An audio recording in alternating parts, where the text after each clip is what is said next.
let's move on to a lighter subject. And whenever I talk to this gentleman, I just can't help but feel happiness. It's my good friend Barrett Brooks from NBC Sports Philadelphia and Quick Slants. Barrett, how are you, buddy?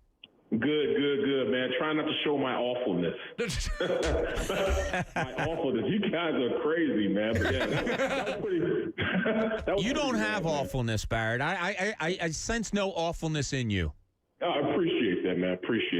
I really appreciate it. But hey, man, at the end of the day, at least people are aware now, and they're taking action. I mean, I doubt seriously if everything hadn't gone on with George Floyd and everything. I doubt seriously if this would even cross the radar on any station. So I'm glad there's awareness now, and then they're jumping to it. That's definitely in a positive direction. Barrett, where are you right now? Are you on your boat, or are you like in your man cave hiding from the rest of your family? Bro, you're not supposed to tell everybody that I'm on my boat. I can't believe you just did that. He's not a foxhole guy, Barrett. I tried telling you that before. Wait, are you on your boat right now? Yes, I am. Yes, I am. If I only step outside, you want to hear the wind? You can hear the wind blow when I step outside. All right. Go ahead. Step outside if you can. I've stepped outside now. I'm still here though. What are you fishing for right now? Nothing. I'm just sitting at the boat right now. Me and the wife just sitting at the boat. With my mother-in-law, my niece. So we're just having a good time, enjoying the weather. All right, we got the wind. Yeah, you can go back in the cabin now. All right.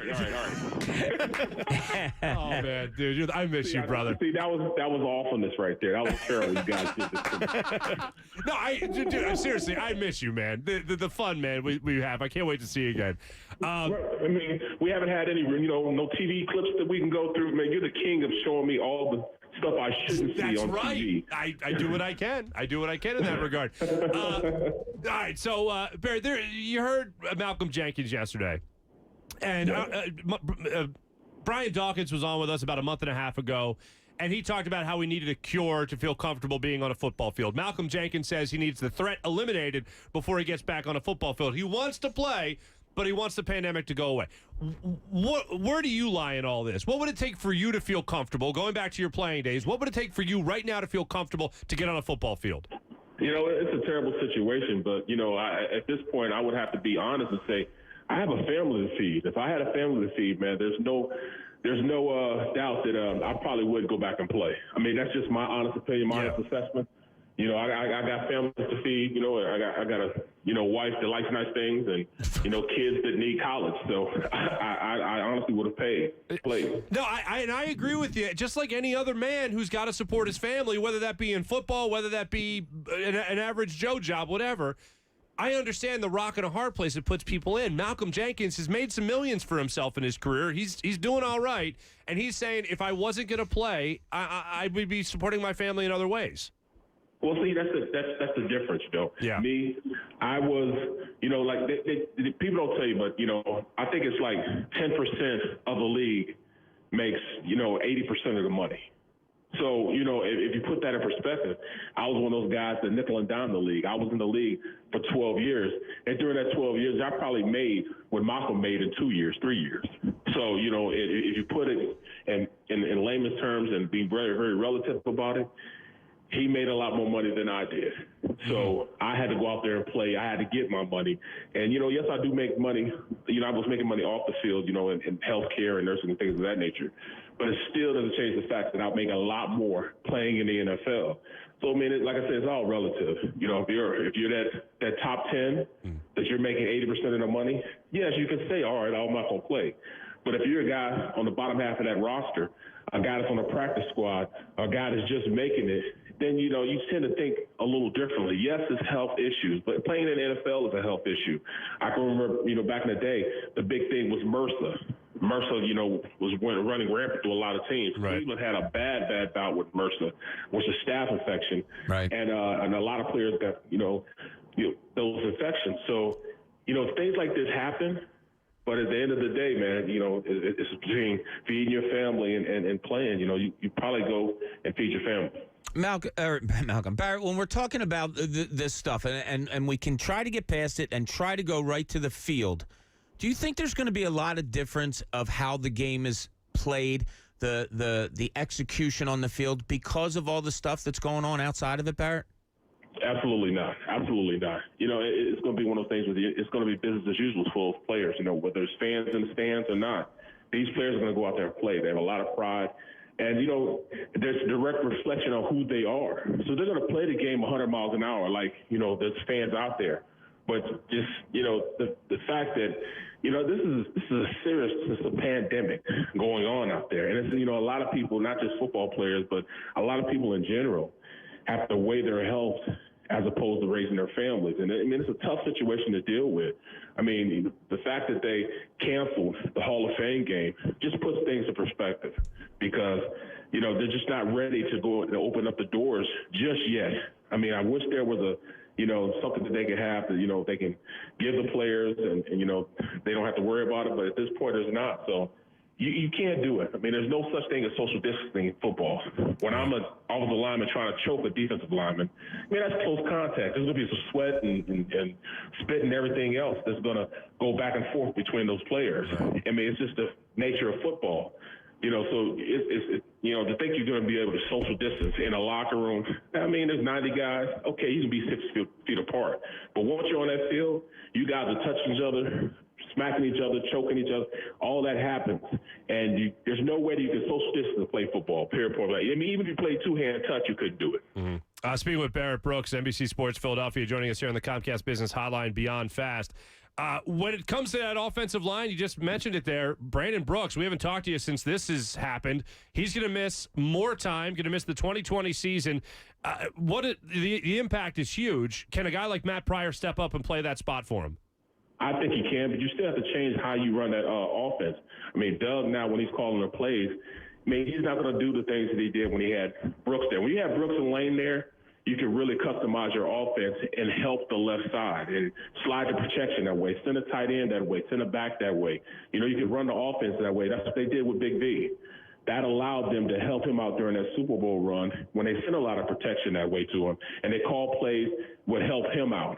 Well, when you had, Brooks and Lane there, it's probably 65 to 70% of the run plays were designed to go over those two powerhouses, double teams and, how physical those guys are. They were able to make things happen. Well, you have to change that whole concept.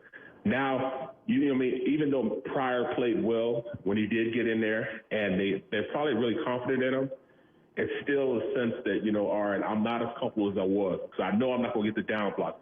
Lane and Brooks had this camaraderie, this cohesiveness that if they see a blitz coming, they could see it from a mile away, and it was, they didn't have to say anything. It was like, all right, you see it and I see it, and we're going to react off of it. Now Lane has to adjust to that. Now Kelsey has to adjust to this guy. So this is going to be different, in how they call the plays, how they react, and it's going to take them a little while to get used to it. Barrett, when you're taking the boat out in the water and all that, does the wife help at all? Does the mother-in-law help at all? Is it just you're the captain and the first mate all in one? I think you just got, they just know they just got to stay out the way. You know what I'm saying? You got to get the hell out the way. I got to make things happen. Split second, you got to make it happen. But, it's fun, man. I really enjoy it. I know, man. Good for you. Barrett, how much has this team, if at all, this Eagles team, improved during this offseason? Because you mentioned Brandon Brooks. That's a huge, huge loss. There's some free agents that people might want to have seen come in here that didn't. Do you think this team's improved from last year, about the same, or maybe fell off a little bit? Well, I said this earlier on. I probably said this about 2 months ago, but this team is more talented than the team that won the Super Bowl. No question. And I know everybody's like, what are you talking about? They won the Super Bowl with this. That team had the camaraderie. They had the tightness as a unit. But as far as player for player, this is no doubt the most talented team I've seen in the past 5 years. They have speed on the outside with Goodwin and D-Jax. They have the two best tandem tight ends in the league. They have a running game now with a guy that could be a workhorse and be a guy that could be special in Miles Sanders. Even at on the defensive side of the ball, people don't understand it, and they kind of downplay the fact that we have a DB now that can follow the best wide receiver on the team. Slay can do that. We can change up how we call defenses. I have a lot of faith in Roby Coleman being a slot corner we don't have to worry about. And Avonte Maddox was probably our best cover guy for the past 2 years. He's in the fold. And Jalen Mills, say what you want to say. I know it's going to take him a while to learn the safety position at the NFL level, but he played it a lot in LSU. And I think that's more so what he was suited to play anyway. He's more of a slot corner slash box corner or safety corner. He's not one of those guys that has blazing speed. He went from being an average speed cornerback to being a pretty fast safety now. He can be that box safety, that jack-of-all-trades guy. He can go out there and cover receivers because he did it for the past couple of years, but he can also cover tight ends and running backs. It's going to take him a little while to learn it, but I think he's better suited and has that physicality and how he thinks of being a guy that's more physical in that safety position as opposed to playing in the cornerback position. Speaking with Barrett Brooks, where are you on the Jason Peters conversation? Do you re-sign him? Do you re-sign him to play guard? What would you do with Jason Peters at this point?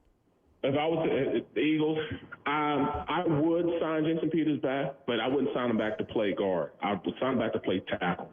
I mean, I think that Matt Pryor would be fine at the guard position. He wouldn't have to go into guard.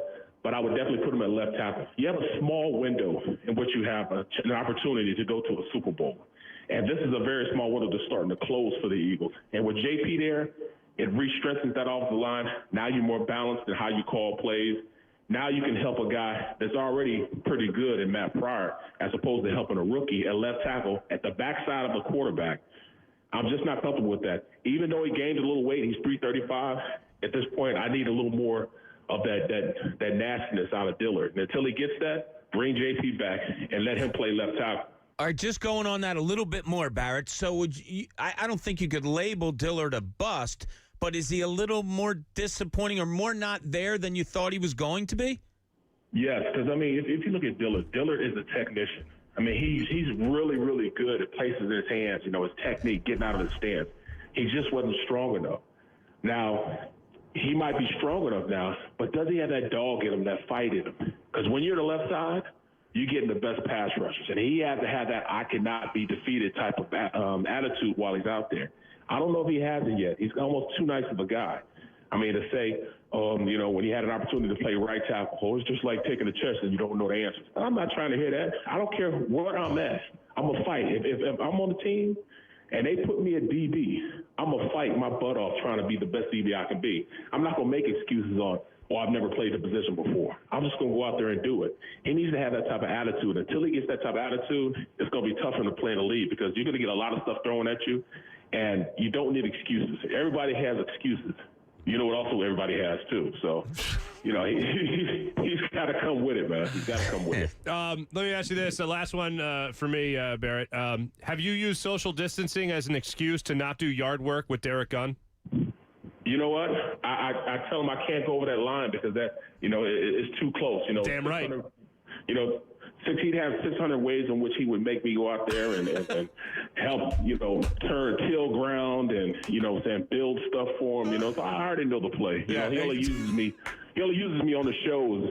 He never wants to feed me while I'm out there either, man. It's tough, man. Right, yeah, I know. It's tough, man. I hear you, brother. Hey, man, great catching up with you. Thanks so much for coming on. Enjoy the boat. I hear my fish calling me, man. I'm about to go fishing with you. Right? Good luck. My man. Thanks, brother. Thanks, Barrett. Yep. All right. Mark Farzetta with Bob Cooney and Jamie Lynch. Mornings on 97.5 The Fanatic. Philadelphia.